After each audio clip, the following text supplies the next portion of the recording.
Hello Okay. everyone and welcome to today's episode. Today I am here with Floriano Bonfigli, the head of acceleration programs at AC75 Startup Accelerator. Welcome. Thanks to Maritza. Thanks for hosting me today. So can you begin with telling me about AC75? What is it that you do there? Yeah, AC75 Startup Accelerator is actually a brand new accelerator based in Ancona. However, it was built on a 20-year experience in, I would say, very early stage startup support in terms of funding, in terms of training and education. So now we set up a proper organization investing in a structured way to early stage startups. Okay. So for people who are looking to find the right resources and secure them to start the program and then have it successfully run years to come, what is your advice to them? Well,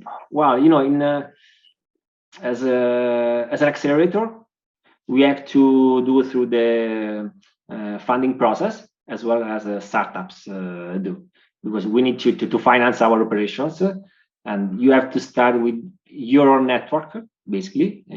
So usually wealthy individuals or organizations, you have to show them your investment thesis and the way you want to invest, and you have also to show the return of their investment.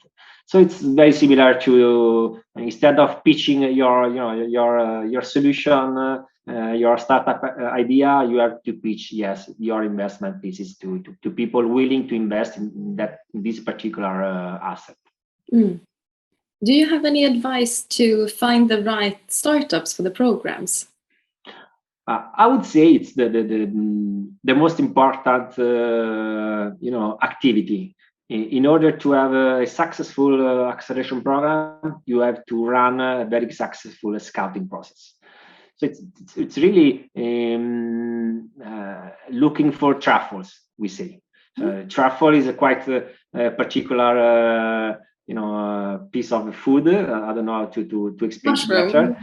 Yeah, it's a kind of a mushroom, but it's not on the surface. So there are dogs looking for truffles, and so it's very practical activity. You have to do a lot of homeworks. You have to set up a process because you will find on the surface, to say, a certain number of startups, but the vast majority, given also our early stage phase, startups we are looking for, they probably do not have already a web presence.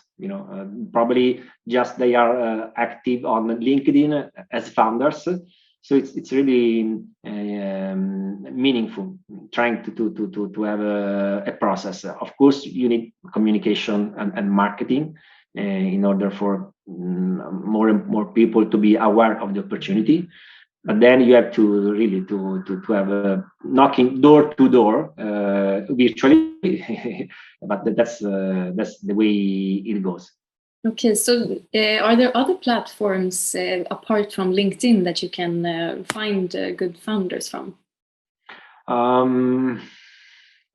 Yeah, there are some, there are platforms with a free entry level plan. Their business model is providing, investors, startups with their funding. So there are these platforms. You can search in terms of geography, in terms of industry, and you have an understanding on those startups. But yet, given the early stage phase, probably they have not already a presence on those platforms. You have an account there if you've been through at least a seed round. So there is a press release, and those platforms they automatically understand there was a funding activity on that startup, so they get this news. Our startups are very early stage, prototype, pre-revenue, probably just bootstrapping or getting funded by family and friends. So the vast majority is not present on internet. There is no mention about them, I don't know, on TechCrunch or UTech, on those media outlets, or Sifted, for instance. There are some media outlets, focused on startups. Sorry for the train. No worries at all. Yeah, I can imagine it's hard to find them when they are not so visible, and it must be not yet visible, as you said correctly, and it's in the end it's fun because you have to interact in person with a lot of people, and even in the scouting process, the usual ratio 1 out of 10, it will be the startup willing to apply to the program. Then you have to select that. So it's a funnel just from the very beginning, and it takes time. So you need to design the acceleration program also from this point. Okay, let's start with the investment thesis definition, then move to the scouting process. 1 month, 2 months, 6 weeks at least. It depends also on the number of batches you have already run. Our acceleration program, we are into the very first batch, so now we decide to go for a 2-month scouting process. Okay. Do you have some sort of criteria when you pick out and choose the startups to be part of the program? Do you have some criteria? Yeah, I mean, the very first criteria, there should be a match between our investment thesis and the startups, because we believe acceleration programs must be vertical on a particular topic. Could be a technology, could be a market segment, it could be a trend, a macro trend. So having decided the thesis, the first one, you have to match your thesis with what startups do, or they think to do at the very beginning. Secondly, you have to check the status. Early stage startups as a status can be very different from geographies. An early stage startup in the UK or in Silicon Valley, just to say in that way, it's very different from an early stage startup in less advanced ecosystems. So you have to understand if there is a fit in terms of readiness, in terms of advancement, and usually just saying early stage is not different. Given that we want to attract startups from all over Europe, that's probably the second, the second aspect to take into consideration, and the first topic to be discussed among us and startups in the very first interview.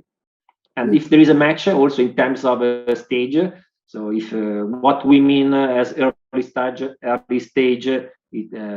resonates with the startups, we will discuss the team for sure. Again, when you have a prototype, when you do not have yet any kind of customer business model behind, or at least not experimented, on the market, the main asset is the team. Their experience, their commitment, their willingness to solve the problem. So I would say people. Yeah. Do you see any trends do you let are you influenced by the trends within the startups? Do you have some trends that you are particularly fond of and things like that? Yeah, I mean, in terms of our thesis, the very first acceleration program we ran together with our partners is based on the silver economy, the longevity economy, the aging population. There are different buzzwords, so to say, but describing that in Western countries, but actually it's happening in Asia, in China, in India. people are getting old. This customer segment is larger and larger, and we will live longer. So there is a completely different set of expectations from that particular customer segment, and they will face problems in terms of health and wellness, in terms of financial support, in terms also of leisure and entertainment. So all those problems, they are still looking for solutions, and we think startups are the best actors to try to solve those problems. If when you are deciding the duration of the programs, what do you base that on? How do you choose the there are two in terms of duration. There are, I would say, two parameters. First of all, how many batches you want to run, because I think it's not worth it running just one batch. Given that it's quite time consuming, also you need a lot of resources in terms of time, money, people to run the very first batch. So it's worth it running 2 or 3 batches. So we decided for the 3 batches, so 1 batch per year, and we asked funding to our investors for that amount of time. So we need to run 3 batches because we want to invest in 30 startups, 10 startups per year. So that's the very first aspect, 3 batches. What about the length of each batch? We decided 4 months. We've seen batches lasting 3 months, 6 months. So we are something between 4 months. That's not a particular reason. I mean, 6 months will be too long. 3 months probably for a new established program, not enough. So we decided something between. That's the main reason behind. I would say it depends also on how you structure the program. It will be remote, fully remote, partially remote, fully in presence. And we think that 4 months, the first and the last month in presence, and the 2 months in between remotely, it's a good compromise. We love to see startups interacting, in person with us, among them, with our partners. Post-COVID, a 4-month program fully in presence, probably too much. We might lose some opportunities, so that's at least the very first test that we are going to run by ourselves. And if something can be done better, we have the second and the third batch, to do better. That's also why it's good to have several batches, because batch after batch you can get better for sure, and you can make the most out of your learning process. Yes. Can you tell me more about what you do monthly and weekly during the program? Yes, those programs are very well structured in order for the startups to get organized, first of all. So, for instance, on Fridays, we have a common meeting, so where startups they share their failures, for sure, their success, what they learned, what it can be improved by them, by us. So it must be structured in order for everyone to be aligned. Time is a very important resource for everyone. So we give them a schedule on a daily basis, actually. Secondly, we do not want to steal, so to say, every hours to startups. So we say you have your business already up and running. So we expect you to be busy. We try to give you more opportunities, so we can expect to steal you, so to say, a couple of hours per day, 3 hours per day, through mentoring sessions, meeting our partners, or having a conversation with someone very focused on, could be CRM or UX experience on a particular topic, but it shouldn't be, a full-time program. It's just a couple of hours. Sometimes it happens having startups till late. It's part of the acceleration. You want to concentrate as much as opportunity as you like for them. So usually, yeah, the working day usually is longer than the usual day. It's an accelerator also from this point of view. And you are excited to stay longer at your office, because you have opportunities that usually in your office back to your headquarters you do not have. And this is something we have to provide them. It's part of our duties, provide them opportunities, and they have to run and go after them. And the process of choosing the mentors, do you have any tips on what basis you choose them on? Yes, we decided to go for this route. We have corporate partners, so they pay a fee to us in order to I would say, in order to talk to startups. Our corporate partners want to talk to startups in order to understand their business, if there can be some proof of concept opportunity. So our mentors come from our partners.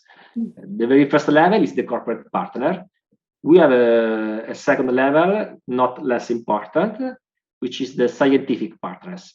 Given the topic, silver economy, aging population, we decided it could be, meaningful to have scientific partners from the socio-economic, sector, or of course medical or scientific partners. We have a research hospital as a scientific partner. We have a university department from UK, from University of Newcastle. They are more interested in the socio-economic and behavioral aspect, of those customers. And we have also a World University with the Polytechnic University. So we expect them to be very helpful in terms of artificial intelligence, machine learning, sensors, hardware. They would guide, startups through those opportunities.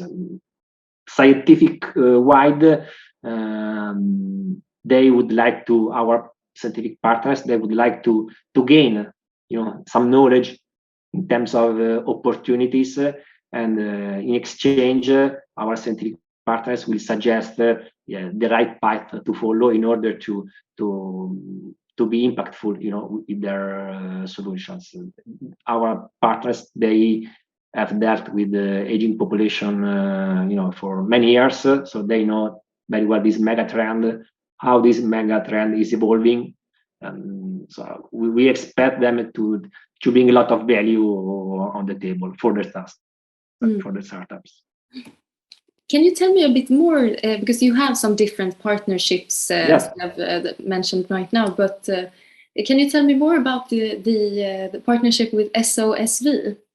Yes, sure. That's the partner I missed. We decided to bring to Italy one of the most prominent, VC funds investing in this way. So they attract startups with the very first ticket. Startups go through their acceleration processes, and after acceleration, they invest second and third time. They've done this before for many years. We've just started this with the same approach. So we said, let's see out there who can come to Italy and to bring their experience and know-how in order to give the best value to startups in terms, of program. And they were, I would say, attracted by our investment thesis, silver economy, because SOSV is a VC global fund. Start in the US, but now they have quite a presence also in Asia, in Shanghai, and actually we are dealing with the team in Shanghai. The reason is quite straightforward. There are billions of people in Asia getting old. So what we face as a problem in Italy in terms of 50 million to say, or in the US as 250 million of people getting old. In Asia, China, India, and those areas, there are billions of people getting old. So they definitely need, some sort of innovative solutions to go through this quite impactful process from the economic point of view, from the social point of view. So they decided to take a look at what's going on in Europe. Because hopefully some of the startups will be able to make an impact also in those markets. Yes, there's a lot of things that needs to be done in terms of that issue that we're facing. Yeah, I mean, it's if I can add something, it's the typical trend that probably everyone is speaking about, but no one is taking a step in order to solve such problems.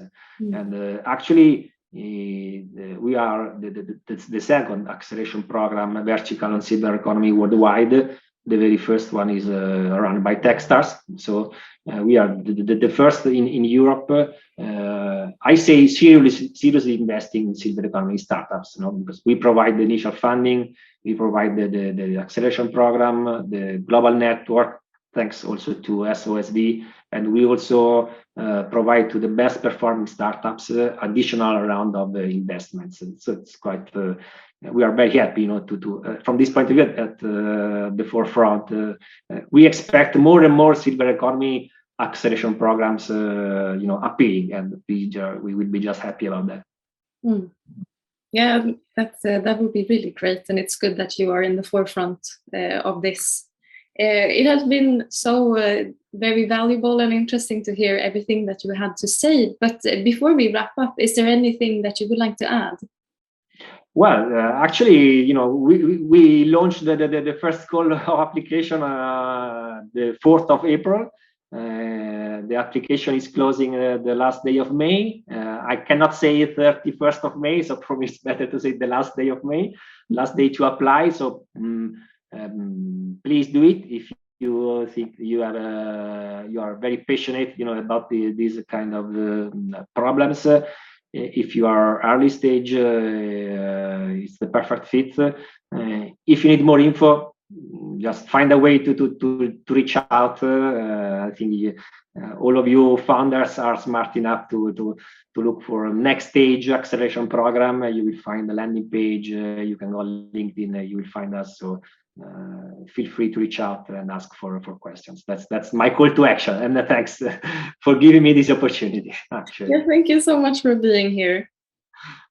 And thanks to you, and thanks to your listeners.